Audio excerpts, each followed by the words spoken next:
भारत की नदियों को कवर करेंगे।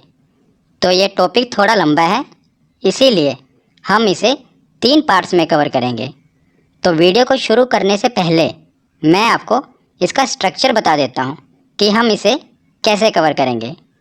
तो जो भारत की नदियाँ हैं, इन्हें 2 भाग में बांटा गया है।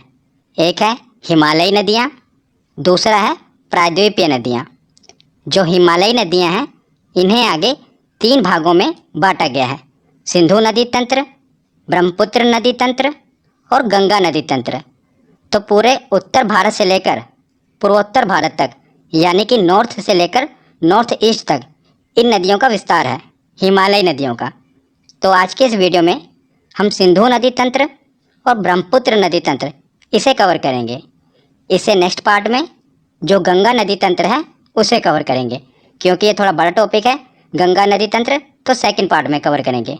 और लास्ट वीडियो में हम जो प्रायद्वीपीय नदियां हैं, यानी कि जो मध्य भारत और दक्षिण भारत की नदियां हैं, उन्हें कवर करेंगे।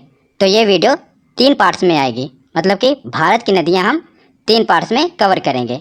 तो आज के इस वीडियो में हम सिंधु नदी तंत्र और ब्रह्मपुत्र नदी तंत्र को कवर करेंगे। तो चलिए बिना देरी किए हुए वीडियो को शुरू करते हैं। और सबसे पहले देखते हैं सिंधु नदी तंत्र। तो सिंधु नदी तंत्र में, जैसा कि नाम से ही क्लियर है, मुख्य नदी होगी सिंधु नदी और बाकी की नदियाँ इसकी सहायक नदियाँ होंगी। तो सबसे पहले देखते हैं सिंधु नदी। सिंधु नदी 3 देशों में होकर बहती है। कौन कौन से? चीन, भारत और पाकिस्तान।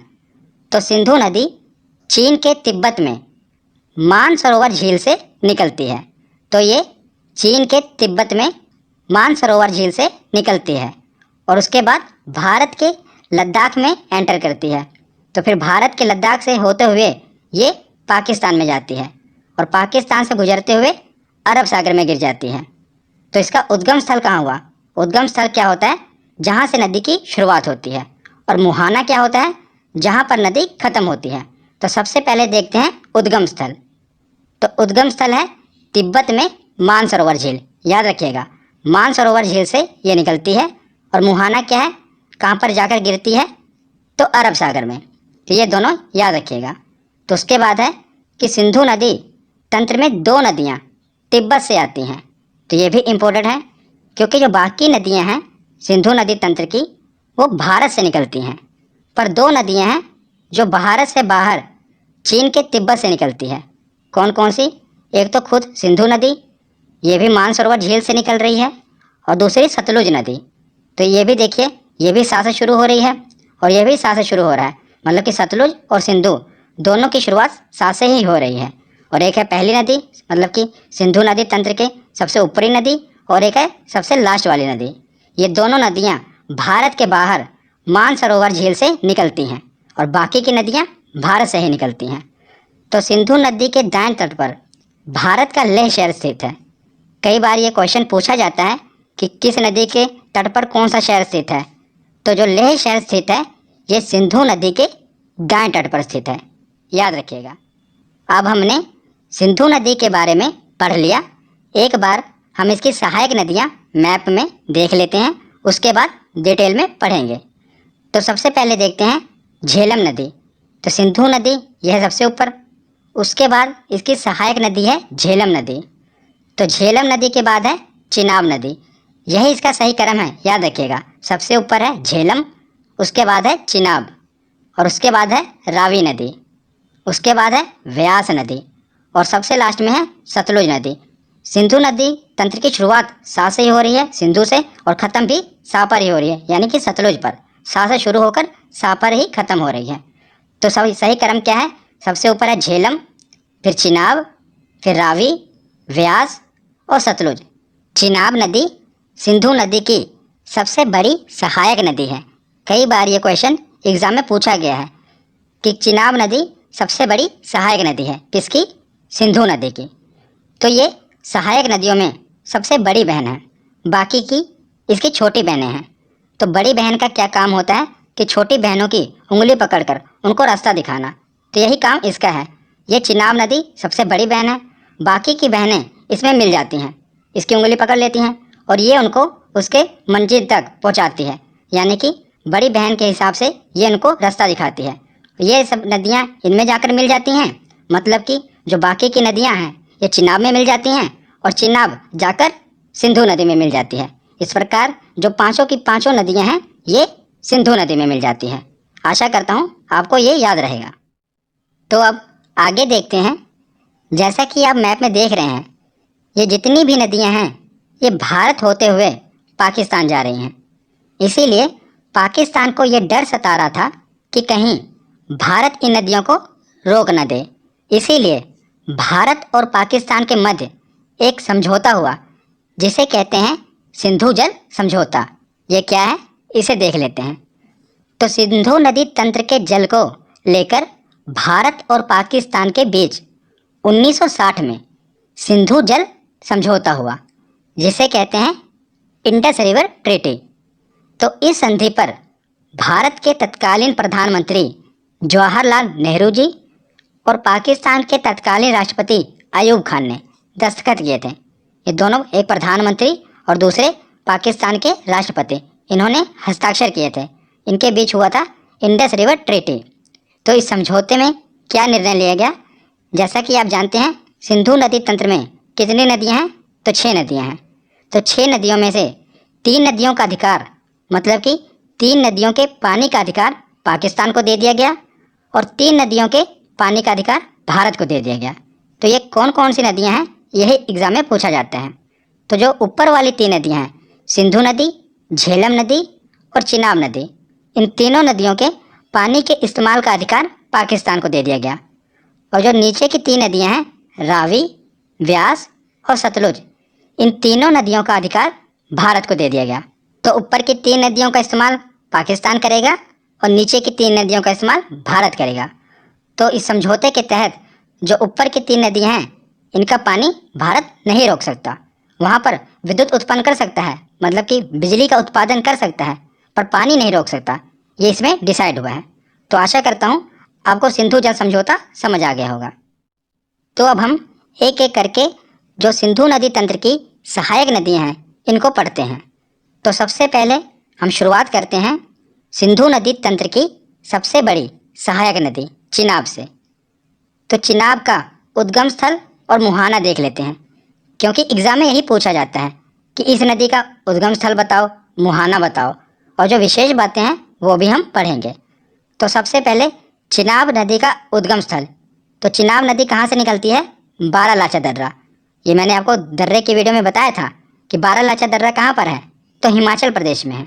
तो चिनाब नदी निकलती है हिमाचल प्रदेश से। हिमाचल प्रदेश से निकलती है और ये ख़त्म कहाँ पर होती है? तो आपको पता है ये सभी नदियाँ सिंधु नदी में जाकर मिल जाती हैं। तो ये सिंधु नदी में जाकर मिल जाती है।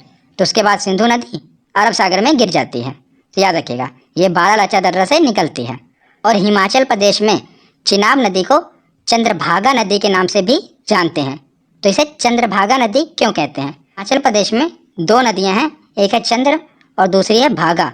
तो ये दोनों नदियां जहां पर आकर मिलती हैं वहीं से चिनाब नदी शुरू होती है। तो इसीलिए इसे चंद्रभागा नदी कहते हैं, क्योंकि चिनाब नदी चंद्र और भागा दोनों से मिलकर बनी है, इसीलिए इसे चंद्रभागा नदी भी कहते हैं। और ये जब एग्जाम में पूछा जाए इसका हिंट याद रखना, ये दोनों चा से शुरू हो रही हैं। जितनी भी सिंधु नदी की सहायक नदियाँ हैं इसी में से सिर्फ एक चिनाब नदी है जिसकी शुरुआत चा से होती है, और चंद्रभागा नदी की शुरुआत भी चा से होती है। तो ये एक हिंट है जिसे आप क्लिक करके याद रख पाएंगे कि चंद्रभागा नदी और चिनाब नदी दोनों एक ही हैं। तो उसके बाद देखते हैं कि चिनाब सिंधु नदी की सबसे बड़ी सहायक नदी है। ये मैंने आपको पहले ही बता दिया था कि जो चिनाब नदी है ये सिंधु नदी की सबसे बड़ी सहायक नदी है। तो चिनाब नदी हमने देख ली। अब हम बाकी की सहायक नदियाँ एक एक करके देखते हैं। तो इनको मैंने एक ही स्लाइड में कवर कर दिया, इनका उद्गम स्थल और मुहाना और जो विशेष बातें याद रखनी हैं, तो इसे आप याद रख पाएंगे। ज़्यादातर यही पूछा जाता है कि इनका उद्गम स्थल कौन सा है, क्योंकि मुहाना तो आपको पता ही है कि जितनी भी सहायक नदियाँ हैं ये चिनाब नदी में मिल जाएंगी और चिनाब नदी सिंधु नदी में मिल जाएगी। पर जो इसका उद्गम स्थल है ये इम्पोर्टेंट बनता है। तो हम एक एक करके देखते हैं। तो सबसे पहले देखते हैं झेलम नदी। तो झेलम नदी का उद्गम स्थल है बैरी नाग झील। तो मैंने झील वाली वीडियो में आपको बताया था कि जितने भी नाग नागिन वाली झीलें हैं ये कहाँ पर हैं, तो ये हैं जम्मू कश्मीर में। तो झेलम नदी जम्मू कश्मीर के बैरी नाग झील से निकलती है और मुहाना चिनाब नदी है, ये तो आपको पता ही होगा। तो इसे आप याद कैसे रख पाएंगे कि बैरी नाग झील से झेलम नदी निकलती है। तो जैसा कि इस झील में लिखा है नाग, तो इसके पीछे है ना नाग, तो जो नाग नागिन है इनको कोई आम नदी नहीं झेल सकती, तो कोई ऐसी नदी हो जो इनको झेल पाए। तो इस नदी का नाम ही रख दिया गया झेलम। ये इतने नाग नागिनों को झेल रही है, इसीलिए इसका नाम पड़ गया झेलम नदी, क्योंकि ये बहुत से नाग नागिन को झेल रही है। एक तरीका है जिसे आप याद रख पाएंगे। तो ये भी याद रखना कि जो श्रीनगर है ये झेलम नदी के तट पर है। साथ ही साथ जो इम्पोर्टेंट बातें हैं वो मैं आपको बता रहा हूँ। तो श्रीनगर झेलम नदी के तट पर है, याद रखिएगा। तो झेलम नदी के बाद देखते हैं रावी नदी। तो रावी नदी निकलती है रोहतांग दर्रा से। रोहतांग दर्रा मैंने आपको दर्रे वाली वीडियो में बताया था, ये है हिमाचल प्रदेश में। और इसका मुहाना तो चिनाब नदी, ये तो आपको पता ही होगा। तो रावी नदी निकलती है रोहतांग दर्रे से। रोहतांग ये रा से शुरू हो रहा है, ये ऐसे हिंट है एक, याद रख लेना कि रा से ये भी है, रा से ये भी है। तो रोहतांग दर्रे से निकलती है रावी नदी। और जो लाहौर शहर है पाकिस्तान का, लाहौर बहुत ही फेमस शहर है लाहौर, ये रावी नदी के तट पर ही है। तो कई बार एग्जाम में पूछा जाता है कि लाहौर किस नदी के तट पर है, ये इंपॉर्टेंट है। तो ये है रावी नदी के तट पर, याद रखिएगा। तो झेलम और रावी ये हमने देख लिया। अब हम देखते हैं सतलुज।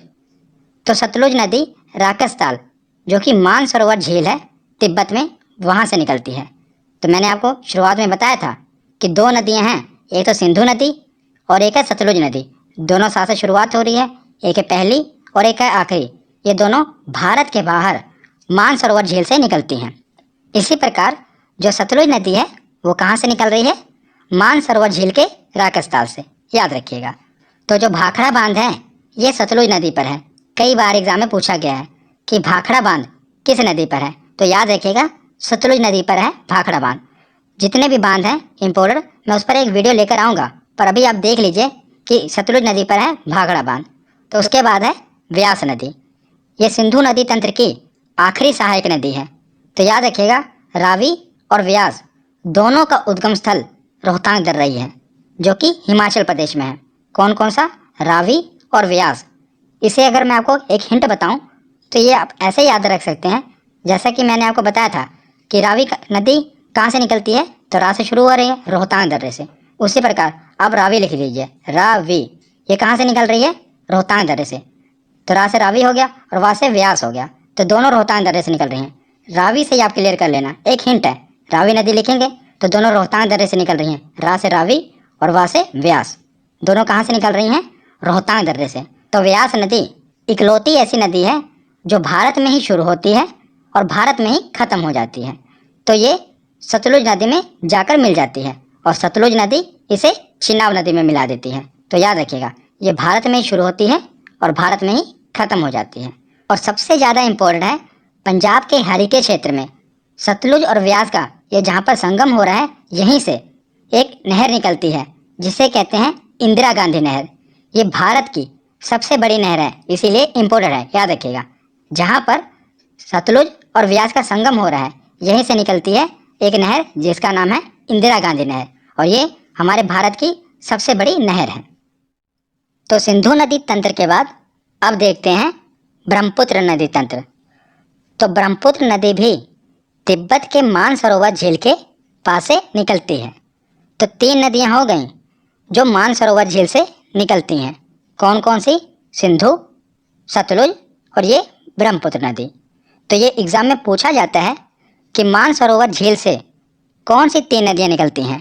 तो तीन नदियां हैं सिंधु, सतलुज और ब्रह्मपुत्र।